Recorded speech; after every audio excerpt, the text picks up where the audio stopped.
Great, thanks everyone for being here. This is both really exciting and really intimidating group to pretend like I know about the Inflation Reduction Act, because there are some real experts, that I've been learning from on this call today. So I hope you will bear with me.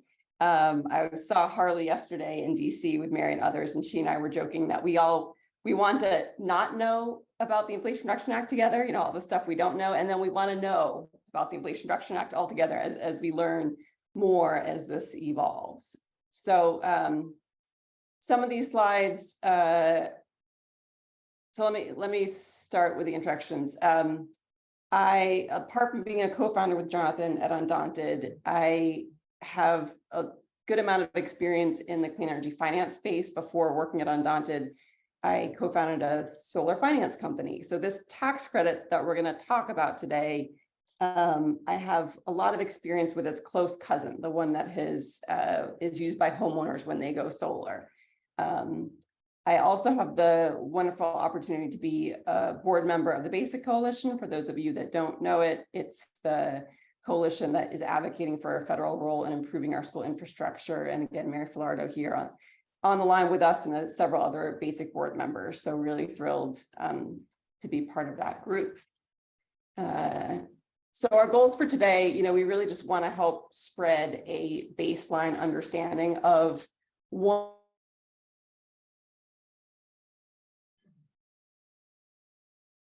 kind of framing on what that opportunity represents for school infrastructure. We're going to, again, do some of the not knowing together. What are the areas of remaining uncertainty? And then share some of our early observations about some of the areas of friction that we're seeing as like the first in line school districts try to use these incentives. Sound good? Cool. Okay, so there is a lot of money floating out and about in the world for schools. Many of you are going to know this since you're here working on schools, but schools still have ESSER money. This is the COVID relief money. There's a bipartisan infrastructure law money that's out there. We're talking today about the Inflation Reduction Act, and even within that, there are a bunch of different buckets. We're talking about tax benefits, and specifically today, we're going to talk about one of the major tax credits. So just to give us kind of this architecture, this map of where the hell we are in the world, we're going to talk about one specific piece today. So the piece we're going to talk about is the investment tax credit. It is highlighted and described in a phenomenal piece that our friends over at This Is Planet Ed, I see Michelle's here with us today, and our friends at World Resources Institute put out. And it is a really powerful element of the Inflation Reduction Act, this investment tax credit. It's available for 10 years. As someone who, again, was in the solar industry when we went year to year, that's a huge amount of policy certainty that we've never had before. It's not competitive, which is really important. You build it, you get it. So there's no application per se. Yes, there will be paperwork, but there's no application. And it's going to be paid as a cash payment to non-taxable entities, our very favorite schools in this concept called direct pay. It is uncapped. So unlike many other provisions in the Inflation Reduction Act, as many schools as do this, as many properties as install some of these clean energy technologies, there will be funds to get to provide this incentive. And it expanded the set of technologies that are available this time around. So this is a tax credit, again, that has been around since 2008, but it is new and improved through the Inflation Reduction Act. So we're going to, the three technologies that I think are most relevant to schools, solar, energy storage, ground source heat pumps, the investment tax credit supports all three of these.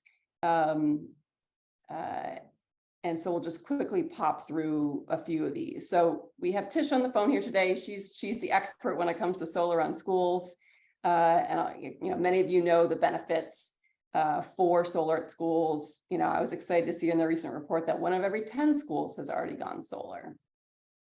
Energy storage, certainly less prevalent at schools, but starting to be an important, exciting piece of the puzzle for resilience, for actual revenue generation. This is a picture from a school here in Massachusetts that actually is getting revenue from hosting energy storage at its school.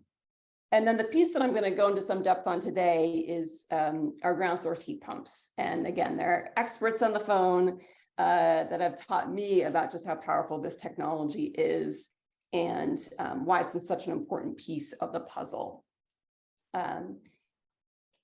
A few perspectives on that. So this is material from a recent report. My co-author Emma is on the line here that we released with RMI about school HVAC systems. And one of the perspectives on why they are so darn important, one perspective is their energy use. So when you look at overall school building energy use, HVAC is responsible for the biggest share of that pie. And then when you add in the kind of fossil fuel and emissions tied to that, 61% of that energy use is tied to fossil fuel combustion. So we estimate that school HVAC systems alone are responsible for about 23 million metric tons nationwide of carbon emissions, making them the single largest element within a school operations when it comes to greenhouse gas emissions. So this is kind of twice, ballpark estimates of the emissions coming from diesel buses. So HVAC systems are, a huge part of the energy puzzle. So, potential for savings there, a huge part of the emissions puzzle.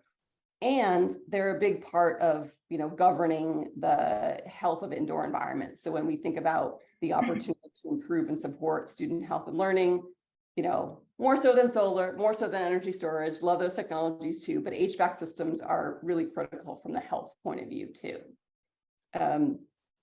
So this paper that we recently released is a non-technical guide, and it's really for our school decision makers and school leaders. Would encourage you all to check it out and share it if you haven't already. And we hosted what I think was a great webinar just last week on this topic. And so again, would encourage you all to check that out and share. And the last piece that I'll just mention about, why HVAC systems, why, we're very focused on those in this moment, is that it's once in a blue moon that we get to make a choice about a school HVAC system, right? We build a new building, we do a major modernization of a building, and those are basically the opportunities that we get to do this in any kind of cost-effective way. Again, so different than solar, where you can slap it on at a multitude of times, different than energy storage. We really need to be ready to pounce on these opportunities when we get to make a new choice about an HVAC system. I want to stop there for 1 second and ask people to jump in. Do you have questions around, what I've said so far, things you want to add on? Emma, any bits you want to add on here, feel free. But I've kind of taken us from, there's a big new tax credit, and this is a piece of technology that we're really excited about. Anyone want to add on a thought? Sarah, this is Mary. So, I have to say, coming from the sort of schools side of it, the only thing that I'd like help with from this group of folks is sort of where this fits in the larger problem that schools have with their infrastructure, which is that this is a kind of a tail in a whole creature. It's not, and so helping us figure out how to properly prioritize it in what's really a range of responsibilities that school districts have for their, for education and facilities. So that's just the thing that keeps kind of nagging at me. And so I just would love the help of others on this as you're sort of going through it, to address it. And I'll just take one quick moment, because I think I can say it here, even if not to be a public statement. But yesterday I had dinner with Alex. We were on the Hill, and Alex Donahue is head of facilities for the state of Maryland. And he said, we have too many separate programs. He said, it's really a mess. We have, program for security, program for energy, program for all of these, for crowding. And he said, it's a problem. We need a much more comprehensive and unified way to address the, the challenges in our buildings. And this is the part that worries me as, the staff person from Dwight Evans in Philadelphia said, well, can we do a bill on asbestos, right? So because of the asbestos problems in Philadelphia. So I really could use help from this group in kind of thinking about how to address that. So I think it's a big challenge.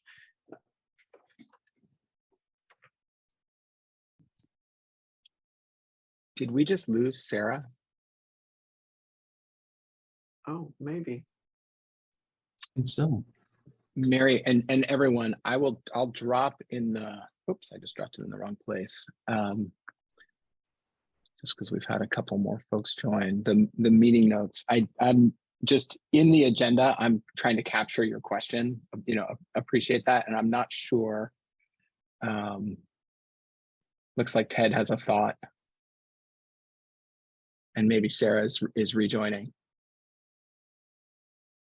Hopefully I'm back now with internet issues.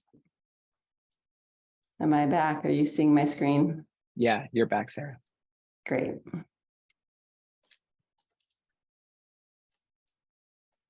All right, maybe I'll keep rolling here. Yeah, I don't think we should try to answer that one now. That's really Yeah, just no, for but people to- yes, it's great. So I'm going to switch gears and just go a little bit to the numbers for a second here to give us some perspective on how these incentives are really playing out in context, right? So I happen to be in a little old town that's trying to build a little old new elementary school. And thankfully, we are really seriously exploring going the ground source heat pump route because of a net zero bylaw that we have in our town. And so I have current cost estimator numbers, not bid numbers, but cost estimator numbers for both the ground source heat pump kind of pathway and what will be more traditional kind of code type approach of a gas boiler, with a cooling system. And so what you're seeing on the screen is, we start out with something like 11.2 as the gross cost of a ground source heat pump system.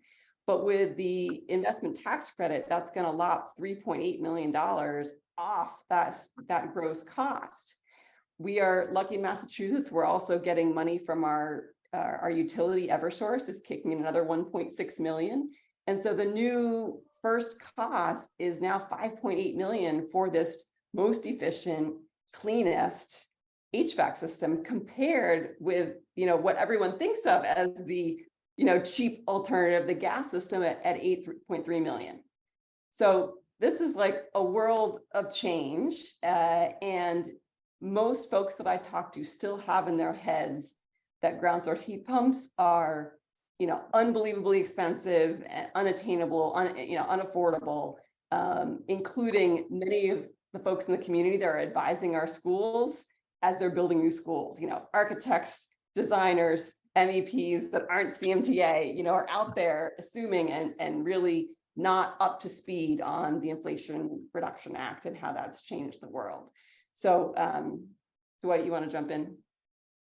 So just a quick question on number 3 under the notes and assumptions. Yep. When you reduce by 15%, does that mean you take the 45% rate and subtract 15 to get down to 25, or do you multiply the 40% by 0.85? Well, that's a great question, and people can correct me. How I've been doing it is, so this is, 30% is the base rate. I'm assuming, based on input from other people that know more than me, that this project would qualify for domestic content because the supply chains support that in ground source heat pumps. So that gives us up to 40%. Then I'm assuming my school is going to use tax exempt bonds, which haircut that 40% by 15%. So I get down to, what is that, 34, 35%, somewhere at 30% of a percent. That's what I'm assuming in here. That's how we. Wait, so as well. So you multiply 40 by 0.85. Exactly. Correct. Yeah. Is everyone doing it that way? Jess, you look like I don't know if everyone is, but that's the way that we've been doing it, and what we've heard as well. So I believe that's the correct way to go. Was there IRS guidance on it? It's specific. It spells it out very clearly how you do it. So I think from my interpretation, I think that this is spot on. Which is not That's surprising. not a very big penalty. That's good. That's not a very big Yeah, penalty correct. for the Yeah, tax yeah. exempt bonds. Yeah, right. Now, what I might, if I can interject for 2 seconds, if you don't mind, Sarah, what I would say here, just so that owners know, the owner still has to invest that total amount of money and then get the money back. So there still is a key that owners have to understand. They still need this 11+ million to buy this system to then recoup that cost. Maybe 3 years down the road is when this all actually is going to happen. So there's a little bit of a game we have to play with those numbers so people really understand it. But yes, there is a true, the payback becomes 3 years now, right? And that's why wouldn't you do a 3-year payback on anything, especially when you can invest in this technology and electrify. So just keep that in mind when you're talking to people, that you still have to come up with the cash to do the project. And that is a key friction point, number one. Harley, you want to jump in? I was just gonna ask a question to Jess. So that was the one big question for us, was for the tax credit. Are you waiting for the year it's put in service? Is that when you can get the tax credit? It's the year it put in service, and then you would file it in that tax year that when that would happen. So whenever taxes would get filed is when that would all happen, or in that tax period, I suppose. Jess, I heard they might be doing this quarterly. Am I making that up? That I don't know, Sarah. Brian, do you know? Brian Turner, do you know that? I haven't heard anything about, That would be nice. sorry. I haven't heard anything about quarterly. My understanding is it's going to be the natural tax season cycle annually. There is a difference between tax exempt entities and private entities. They'll be able to apply for it before the project is complete and in service. So potentially they could use construction contingency where tax exempt entities like public schools could not. However, there is a hope out there that when we get additional IRS guidance, the rules are going to be no different for the tax exempt or private, although it's definitely not guaranteed. So it may change, but it may not. Here we are not knowing together, right, Harley? Yeah, and Sarah, we'll discuss offline, but there's another catch that MSBA might be throwing at us in Massachusetts. So stay tuned. All right, that's on my list too. Right. So stealing, some of CMTA's great work. This was from our webinar the other day, just to give you another perspective. What I just presented was first costs from a school in Massachusetts. My sense is that this is not, some weird Massachusetts thing, but, again, what I hear is like, this is kind of how the economics are looking in a broad range of circumstances. So this is an example from CMT's work in Connecticut, where they looked at, the life cycle cost now. So now we're taking into consideration, how much is that gas to run the gas boiler in the code minimum? How much is, replacement costs and maintenance costs? So this is a 20-year lifespan, and they're showing us that this HVAC system, the more traditional gas one, would be 12.9 in costs over 25 years. When they did this analysis originally, this was before the Inflation Reduction Act. Jess, I should practically just ask you to present these slides. I'm trying to do my best Wyatt impression. You're doing a fine job, Sarah. Okay. The ground source heat pump, this is again before IRA. When they did the analysis for the client, they said, look, if we do the ground source heat pumps, it's a little more upfront, but over time, you're going to be saving several $1 million. And by the way, much better machine, no combustion, yada, yada, yada. Now you add in the Inflation Reduction Act. And as Jess was saying, you kind of knock that payback down to just the time you need to get the money back from the IRS, essentially. Correct. And now we've got, 4+ million as delta. What causes the big spike in year 16 and a half? That's replacement costs. So systems will have to have components replaced at the end of their life. So that's generally in that 15 to 20 year range, depending on the system we're looking at and what components might have to get replaced. Other questions about this? And then do you not model out a past 25 years because that's the expected lifetime? And if you get more than 25 years, that's bonus? Yeah, I mean, we do it to 30 years sometimes. It depends on what the client wants to see. But it's just going to keep going out in that same slope until replacements have to happen again. And then so you'd see this steep incline again, at 35 or 40 or whenever that would come into play. As you need to renew these buildings. Yeah.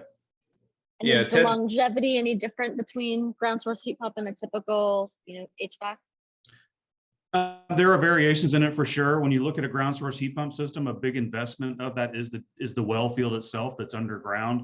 That has a 50-year lifespan, probably longer. So the big investment will last longer than anything else of any system I could put out there. So then you're replacing the individual heat pump units or controls or whatever. And so when you get to other plants, boilers have to be replaced or chillers. So there's all these little components that have to be factored into that. And those have a finite amount of time. Anything mechanical is going to break at some point and has to be replaced. So there's not as much variation when it comes to, compressor's a compressor. 15 to 20 years or so is typically what you're going to see with reasonable maintenance. And that's a pretty good expectation. Ted made a good comment in the chat that, really this is a guess at what natural gas prices are going to be over time. We do have a utility escalation factored in with this analysis, but anybody that doesn't think that we're going to see increasing natural gas prices over the next 2 decades due to stranded assets and electrification and a lot of complicated foreign, domestic, and political factors, that red line is probably not as steep as in reality it will be. Right. And then the other thing that this doesn't account for, depending on where you are, the cost of carbon isn't factored into this. So if you are buying a natural gas system, if you're in Boston, there's a multiplier I got to factor for buildings that have emissions now. And depending if you're in DC or you're in New York City. So that doesn't apply everywhere, but in certain places, that's a real thing now that has to be factored in that decision. Ashley, you want to jump in? Yeah, I think you started to say it, but I'm still a little confused with a tax exempt organization like a school, a public school, who is fronting this cost before they get the 1-year tax credit payback? Whoever's buying the work would pay for that. So the district or the school or whatever the town would make that investment and get that credit back to the town. Okay, city, or district or whatever. There will probably become a market pretty quickly for lenders, like maybe nonprofit CDFIs, even banks, who would come in and basically have your architect certify what you're going to get, and they would probably lend it to you. So your carry cost would just be the interest on it during that period. Right. Probably true. Yep. Yep. Yeah. And the greenhouse gas fund might be one of the catalysts for various entities helping make those loans more cheap. Right, Dwight, but there will be fees associated with that. It's not just going to be the interest cost that intermediary is going to ask for, right? I mean, it's. But if we go back a slide and the actual comparison of the before and after costs was way more than what I would think reasonable fees and cost of capital for 2 or 3 years is going to be. So it'll pencil out, and even though it'll be more of a pain in the ass than it might otherwise be. Right, but I mean, you remember when you were doing the financing on the tax credits for Thurgood Marshall, the legal fees and the finance fees. I mean, the fees on that are not inconsiderable. And this is partly why we've been talking with the states and wanting to get the state education agencies up to speed on this, because they really should create a revolving fund for their districts that it has no cost and just fronts the money and then reimburses that revolving fund rather than going into the private markets. Now, whether or not they'll be able to get that together, and certainly quick enough to take advantage of this, and sustain it. And, on a state by state basis, we got Sarah and Jonathan did a great job talking with them. And it was clear that, obviously there needed to be legislation in place for any state agency to set up that fund. But I think, that's part of what we're looking at, is trying to make that happen, to lower their cost of kind of getting that front money. Yeah, I mean, the good news is it's cash, not tax credit. Right. And that right away slices a big amount of extra costs and excuses that people have for adding extra costs out of the equation. And now that you guys raise this as an issue, I'm going to be helping someone with the greenhouse gas fund application. This would be a good thing to add to that. to just have a revolving fund for that. So Yeah. I'll see if I can do that. Yeah, great, awesome. I'll just add the other thing this does not include, and again, you folks at the CMT will correct me if I'm wrong, but I think this is why it told me before. This does not include the savings if you then run this ground source heat pump with lower cost solar. So again, for Justin and I up here in Massachusetts, we're paying 19, 20 cents a kilowatt hour. We can get solar at 10 cents a kilowatt hour, you know, through a PPA, even if we don't want to come up with, you know, more upfront dollars. And now the operating savings are even more, right? And so that's where, again, these two technologies work together with each other. I'm going to keep moving here. So when we think about just kind of the size of this opportunity, just to do some really stupid, really basic napkin math here, let's say ground source heat pump costs 10 million. You know, a solar array that would run that system and the whole school to kind of make it a net zero school. These are, you know, based on 100K school, 100,000 square foot school. So the, you know, the ITC, this investment tax credit value on this, you know, here's your 34% that I was using, that's 3.4 million, $500,000 maybe for the solar. I'm using some different percentages here because I don't assume we're going to be able to get domestic content on the solar. So if 300 schools in Massachusetts did this, we have about 1,800 schools. Let's say we did 300 schools, you know, retrofit them with ground source heat pumps or built new ones with heat pumps, put solar on them. You know, the value to Massachusetts, this is $1.2 billion worth of federal money that they don't have to come up with themselves to decarbonize their schools, which is part of what they need to do anyway to achieve and adhere with their climate law. So, you know, you just look at this and you can see how many zeros are on the ground source heat pump number and just how many zeros here overall are available for states if they can organize themselves to help school districts move in this direction. So again, another reason why we're so focused on ground source heat pumps is just the sheer number of zeros that are available.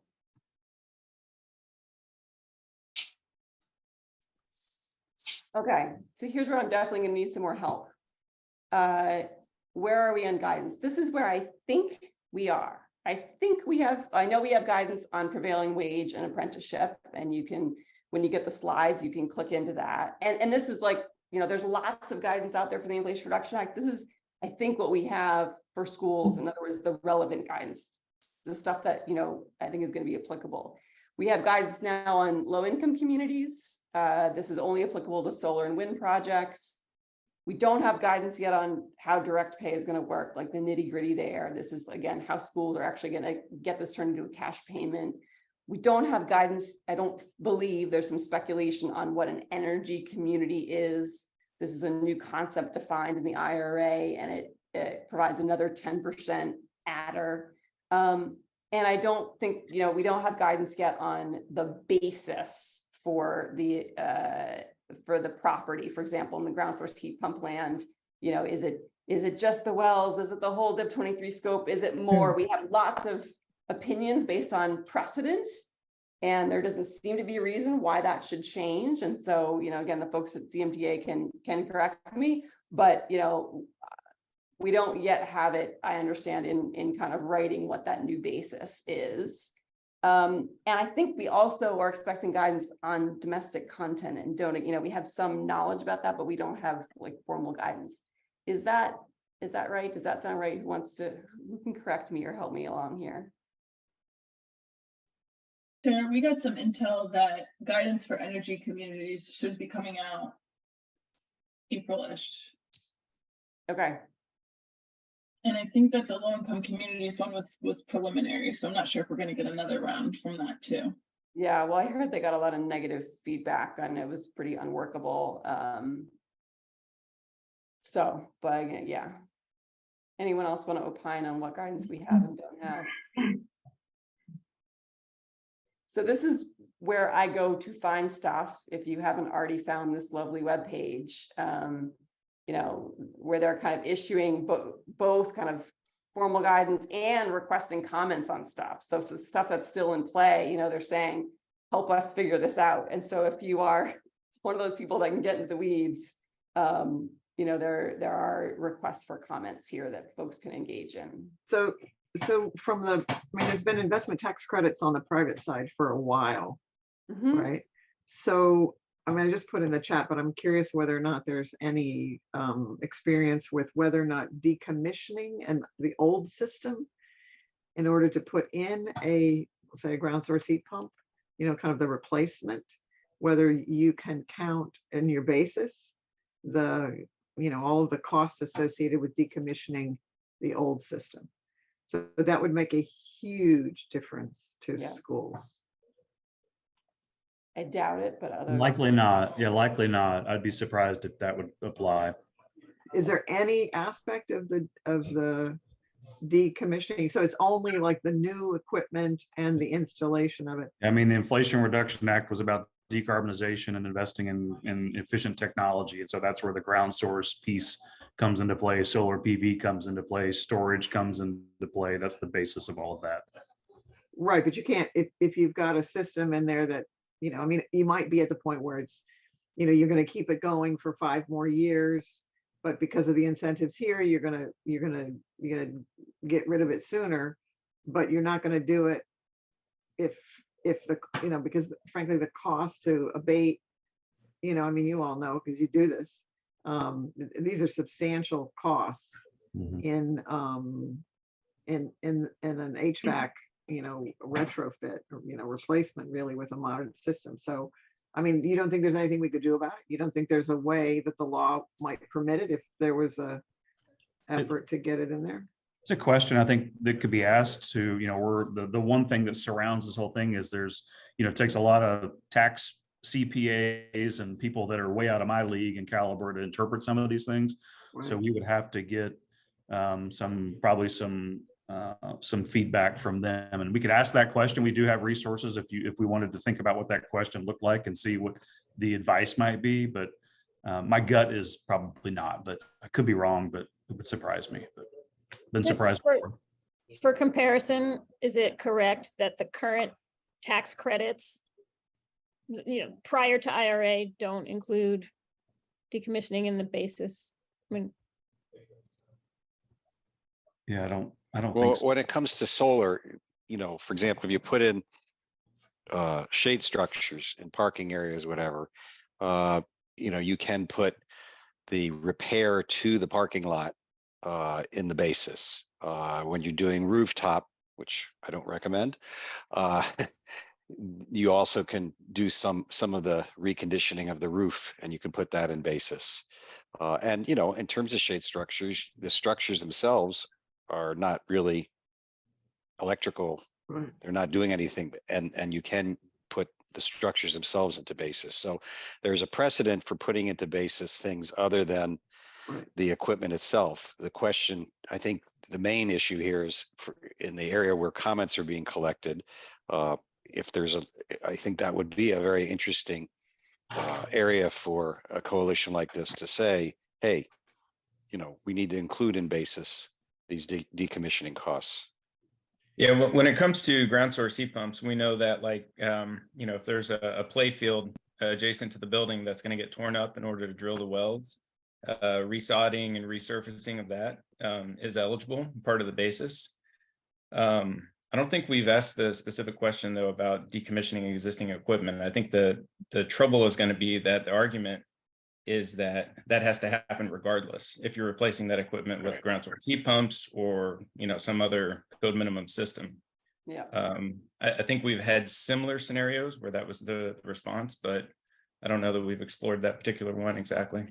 Yeah. I mean, it would be good to work with any of the law firms that are working with Treasury on their guidance. We can circle back with our connections and see. We've got someone that we can reach out to pretty easily and ask questions to. It may have already been asked, I don't know internally, but I can try to find out and report back to the group what we've learned or may or may not know.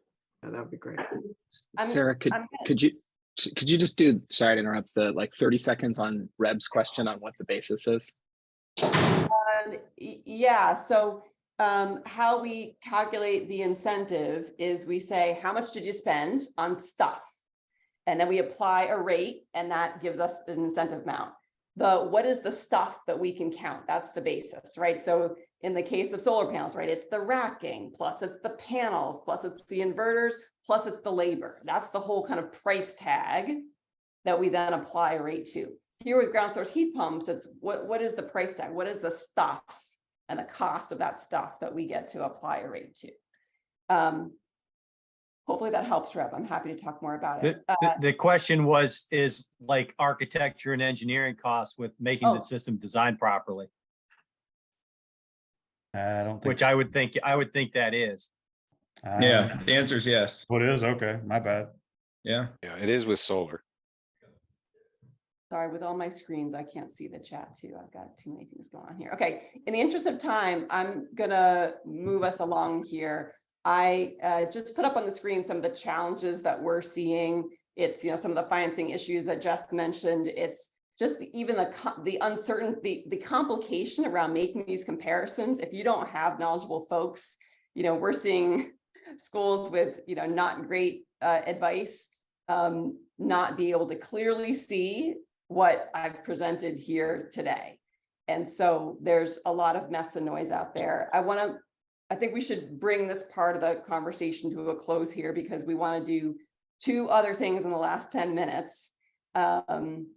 Switch over and have a few groups to Harley and Karen do 2 minutes each on what their organization is doing related to the ITC in terms of their organizational priorities.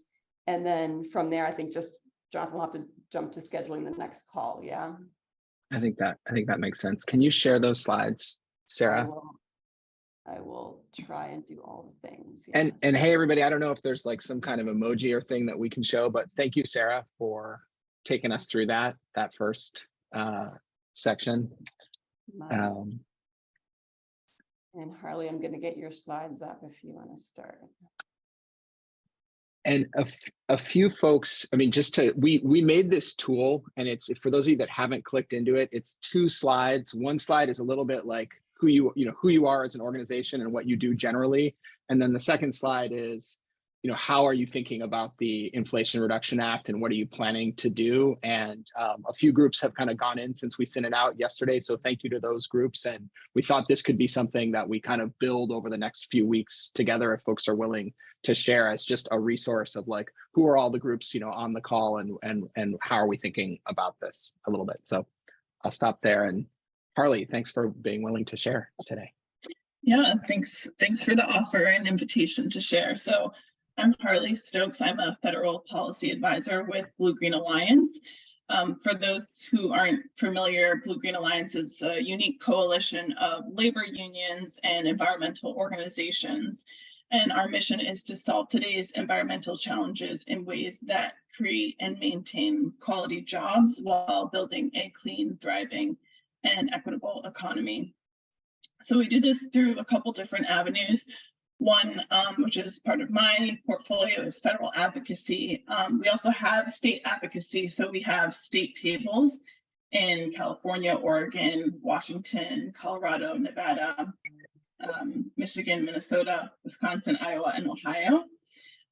We also have regional field organizers. So Kate French, who's on the line with us today, is there, and she helps with education and awareness. So one piece of that is making sure that states know about these funds and making sure that they have technical support in utilizing them.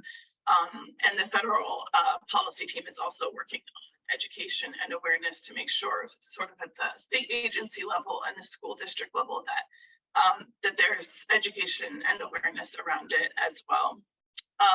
So recently we've published a Inflation Reduction Act user guide, which you can find on our website, bluegreenalliance.org. We also have a foundation, and through them, we host a buildingclean.org website that is kind of a specific database for identifying healthier, less toxic building materials, particularly those that are made in the US. So as Build America, Buy America comes into play in some of these programs, that can be a good resource. I just want to flag those. So within the IRA, one thing that we're focused on, particularly for schools, is the clean energy tax credits.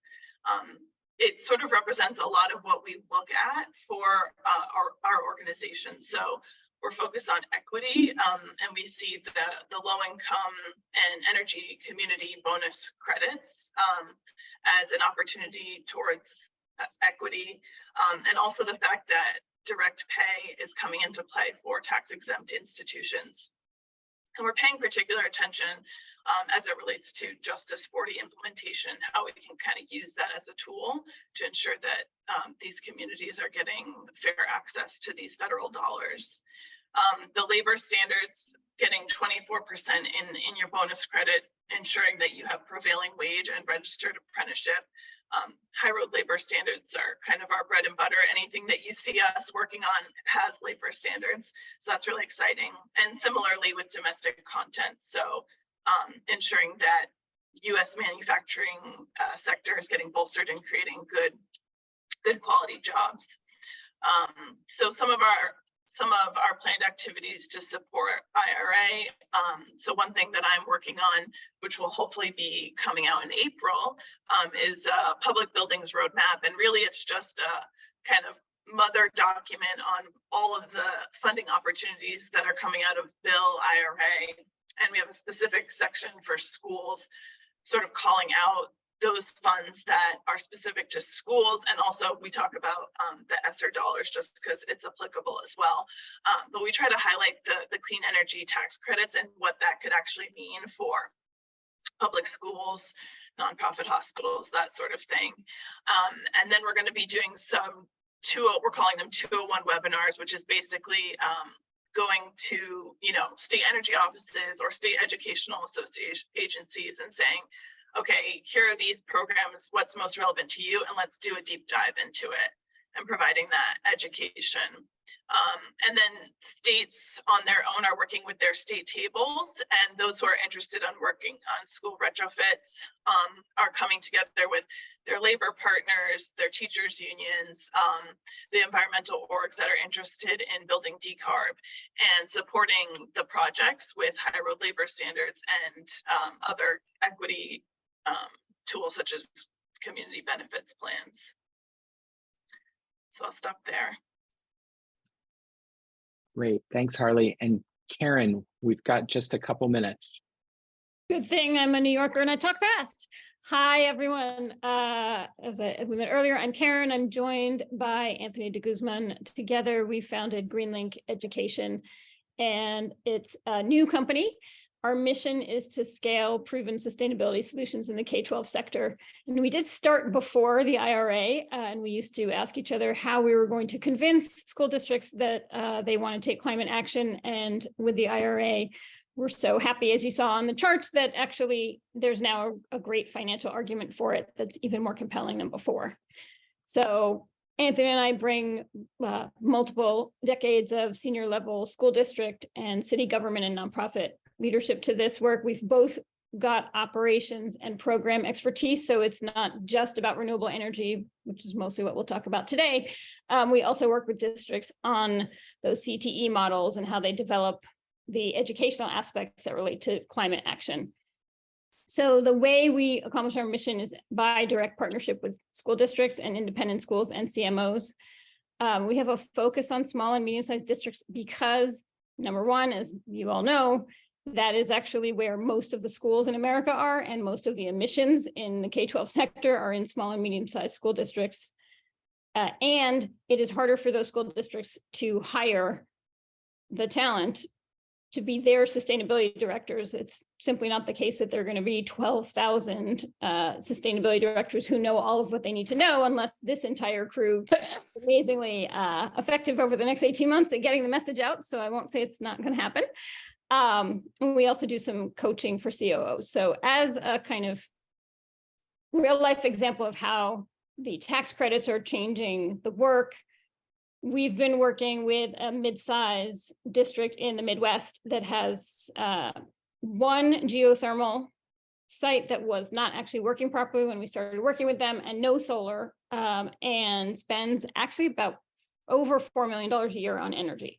So we're developing a multi-site set of projects. And the great thing about the tax credit is what that will do, assuming that the payment is in a reasonable time window, is it will create a recurring medium-term source for funding the next set of projects. So we're going to do the bigger projects earlier, get the tax payments. When we get the tax payments, we'll be able to do a next set of projects. So it creates this funding stream for schools. They have to come up with it in the beginning, obviously, but it creates a pathway that seems kind of reasonable to the school district.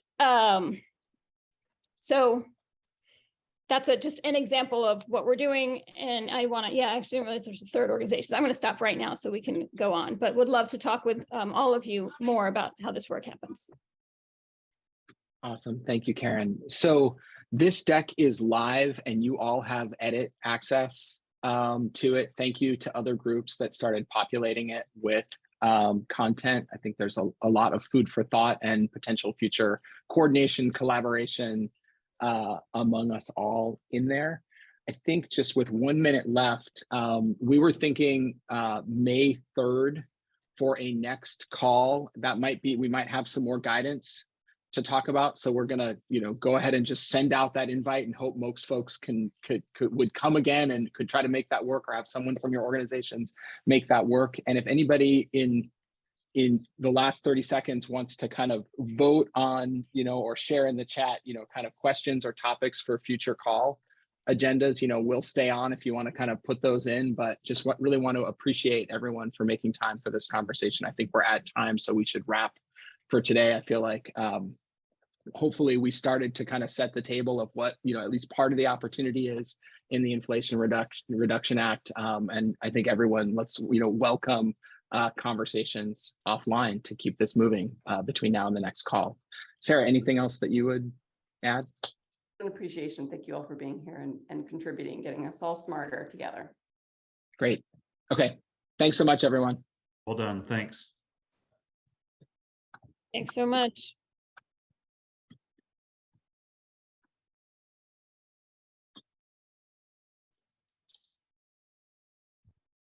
Hey, Jonathan, I'll stay on for a minute. Hi. Hi. Different than what we focused on today, but